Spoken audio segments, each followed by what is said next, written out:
everybody. Welcome back into Bayou Time. Harry McCullough here. We're going to talk a little bit about the weekend and Labor Day weekend. Not a great one on the road, as actually we had 3 fatalities that happened and crashes that are happening. A trend that actually is down from last year. So here to talk about it is State Trooper Ross Brennan, the Public Information Department over there. So thanks for being here. We've got a good trend going, actually. Yeah. According from last year to this year, the trend's down a little bit, but not so much recently as we've had a few head-on things, and we'll talk about this a little later. It just seems like a lot of these are very similar. Yeah.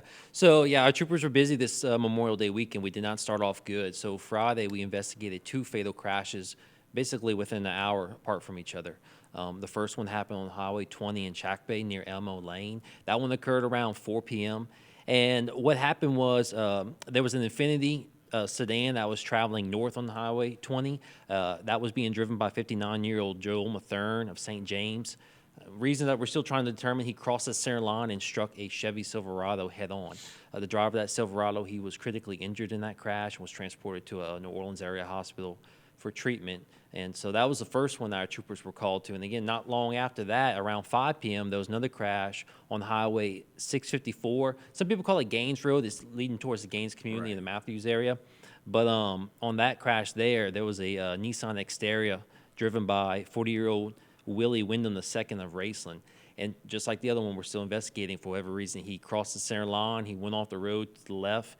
He struck a tree and overturned his vehicle. And in that collision, he was also critically injured, brought to a nearby hospital where he ended up succumbing to his injuries. Yeah, and that's just a single car. And actually, that road is not that, high-speed road. It's going back towards Golden Ranch there. Yeah.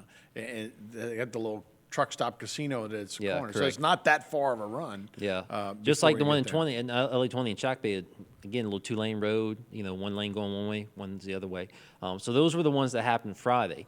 And then unfortunately Saturday we had another one that we responded to. So this was in the Vacherie area on Highway 3213, about 2 miles from 3127. So kind of going towards that Veterans Memorial Bridge if you're wanting to cross the river. Basically, there was a Nissan Maxima that was traveling south that was driven by 32-year-old Terrence Stewart of Gibson. Same thing. We're still investigating. He crossed the center line. He struck a northbound Chevy Silverado head-on. Stewart, he had critical injuries. He was transported to a nearby hospital where he succumbed to his injuries there. And the Chevy driver and their 2 passengers, they were properly restrained, and they had no injuries in that, or minor injuries in that collision. Yeah, it's funny, not funny at all, but you talk about these highways and our highway system, and not to our fault. We don't have interstates running through here a lot. We do have a lot of 2-lane highways, and it hadn't rained at all, and maybe now it's starting to rain a little bit. I don't know if that had played any effect at all on this, but we do have to be a little more vigilant because we are going. Yeah, I remember Jack Becca was my driver's ed coach. And he's like, you're 6 feet away from death at all times. He was trying to be dramatic about it, but really, we go back and forth like this probably more than a lot of bigger cities that have 4-lane highways where everybody's going one way. So something we need to watch out for. No, correct. I mean, we're still trying to figure out whether it was impairment, distraction, maybe the person fell asleep in these crashes. But you think about a lot of our 2-lane roads, there's not a whole lot of shoulder, especially Highway 308. You go off the road if you're not paying attention, and then you try to hurry up and get back on the road, you can cause your vehicle to overcorrect, spin out, cross that center line. So definitely be vigilant if you're behind the wheel of the vehicle. Things can happen fast. And also driving distracted. Let's say another vehicle comes into your lane. How are you going to respond to it if you're distracted by the cell phone or other people inside the car, different things such as that.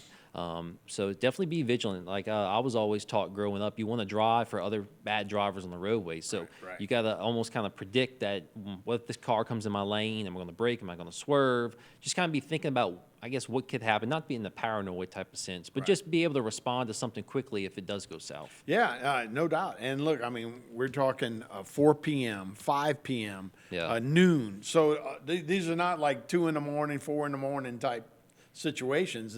This can happen anytime, people driving back around from work, those kind of things. So, it's always a dangerous world out there. But, if you got people that aren't paying attention or, I don't know if they would be impaired at all. But Yeah, we're doesn't still waiting for seem like toxicology. at these kind of times, Yeah. you would have a lot less stuff going on.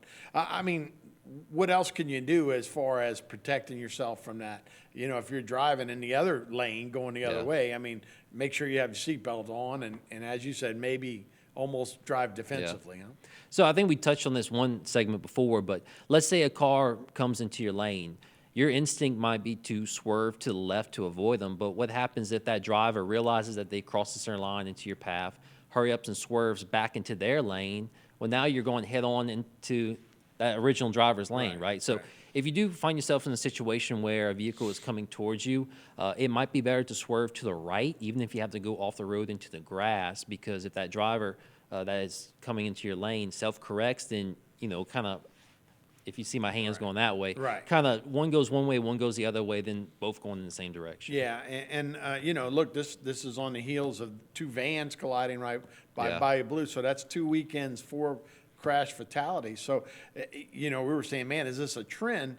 But when we come back, we're going to talk a little more about trends. And actually, this has been a good year, right? Down from last year, Yeah. and you know, I mean, we were all coming back, and you know, trucks and all on the highway.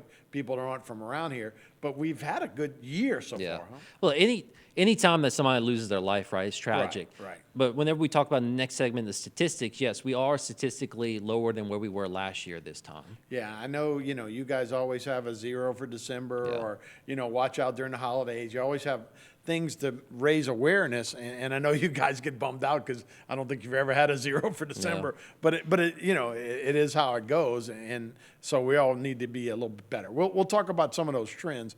Last 2 weeks, we've had Yeah. 4 crashes in a row. But looking at the total numbers, it seems like we're doing pretty good in Troop C Yeah. specifically, but more broadly, even around the state, we're having a much better 23 than 22. Any Yeah. reason?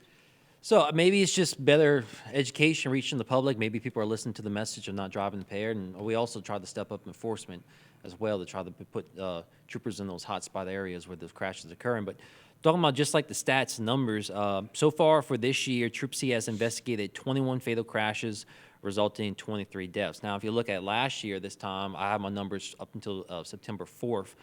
We've investigated 33 crashes, resulting in 37 deaths. So, yeah, we are behind where we are. Like I said earlier, right? It's still a loved one that's not going to be coming home to the table, and it's tragic in a sense. But we are trying to reduce these serious crashes, serious injury crashes on the roadways. Yeah, so total for the year, and I'm Yeah. looking at your numbers here, 48 total crashes, 52 deaths for last year. So Correct. does that mean it's seasonal, that you worry about the back half of the year, even though we're ahead of where we were, Yeah. you worry about the back half as we hit the holidays?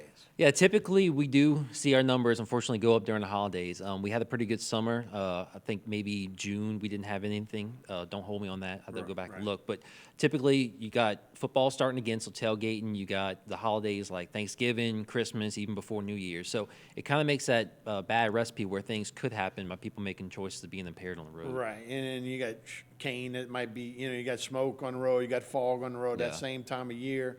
And then it's just a slick driving because it's sometimes rainy or colder, Yeah. fog on the windshields. But you did say like 50% of those include an impaired driver, so those are probably all, you know, avoidable. Yeah, so in 2022, statewide, we investigated 852 fatal crashes, resulting in 906 deaths. And typically, looking at our stats, about 50% of those crashes involve some type of impairment. So if you maybe had somebody who was sober behind the wheel, we could have already eliminated by half the crashes that we had last year, those deaths. So in Louisiana, we lost 609 people last year. No, we lost I mean, 906. 906. I'm sorry. That's all I right. flipped No, it we lost around. not just in our state alone Yeah. in Louisiana. So almost 1,000 people killed on our roadways in our state. That's an incredible number. Yeah. I mean, you know, when you think, I mean, we've got about 3.5, 4 million people, and to lose that many people, that's a lot. You know, and that's and talking about the 50% with the impaired driving, but then it's also taking into account too unrestrained, you know, not using a seatbelt. You might have a crash that person should have walked away with maybe minor injuries, but yet they got killed because they weren't wearing their seatbelt. right. So again, statewide now, you know, if I don't flip these numbers around again. So far, 476 fatalities. So to reach 906 would be a really bad sign, but hopefully, even though we're going into that part of the year, hopefully we're doing something right this year and kind of curb that number. Yeah, just remember the not drive distracted, wear that seatbelt, and also if you're going to consume any type of impairing substance, whether alcohol or drugs, even drugs, illicit, prescribed, have a safe way to get home at the end of the night. Yeah, and I think I've always thought people were getting a little better with using Ubers and those kind of things. I mean, we don't always Have that them around here, Ubers unfortunately. Yeah. available in the rural areas, Yeah. where you'd like to. But it does seem like that generation prefers to not drink and drive, whereas when we were older, it's like, oh, I'm good, Yeah. And so obviously that's a mistake all the way around. But just my time on the road, stopping cars at night looking for impaired drivers, it seems a lot of the younger generation was doing the designated driver. You had a car full of impaired people, but yet the driver was sober, right? So and it seemed like in the younger age group, they kind of got that message maybe a little bit more, having that DD. Well, that's really good. We're going to have Mike Palmer, who's going to be talking about Bayou Cane and the fire chief there, too. State troopers got involved with the Tiger Island fire that was up in Beauregard Parish. You said you spent some time there. What were you guys doing? So what our role was to help assist any way that we can, the local sheriff's department, the police departments, and also other first responders there. So what we did is we sent what we call our mobile field force team out there. There's from troopers that compose it from all across the state. A lot of times they'll come down to here whenever we have hurricanes to help clear roadways, things such as that. But we actually sent those troopers there, and they help the sheriff's office, whether that be patrols, assisting them, but also helping evacuate people. So if that fire suddenly changed directions and they had to start evacuating people, they would go and knock on doors and stuff to try to get the people out and let them know what was coming. That's kind of different for Louisiana, right? And then Yeah. you guys experienced, and we had one right off the Svan Road Yeah. there, too. So what was that like? What was the experience like? So my role, whenever we were there, we were at their EOC in Beauregard Parish, so just help push out those safety messages and information to the public, and also help with the governor's visit that came in. But it's a lot different from dealing with a hurricane, because at least a hurricane, you know a path, you kind of have a time frame, but those winds with the fire can suddenly shift, and then next thing you know, you're taking it and having the people who you didn't think were going to be bothered by the fire, then suddenly in the path now. But even with our marsh fire out here, again, we were there to assist the local fire departments in any way. I know at some point the fire got close to Highway 90, so we're out there with them monitoring, make sure that wasn't a safety hazard. Oh, with you can smoke see it crossing right from the road. I went on that road. I was like, whoa, it's here, And no, it's funny. I mean, a couple of times at night, I would go outside and go, is my house on fire? Because you'd smell it, and the wind had shifted, and, the soot all in the backyard and all. So, yeah, this is a different experience for us to deal with that. And like I said, that fire, the one here in Houma, burned for a week at least. Yeah, a couple of days. Yeah, it wasn't far from my house either. So I woke up in the middle of the night and there was that smell of smoke. So it was a little bit alarming having that smell. But thankfully that was, it ended up burning itself out and there was no real issues down here. Yeah, thank goodness. And we got plenty of rain. Well, Ross, we appreciate the update, man. Appreciate it. Anytime. Thank you, Al. All right, we'll be right back with more Bayou Time right after this.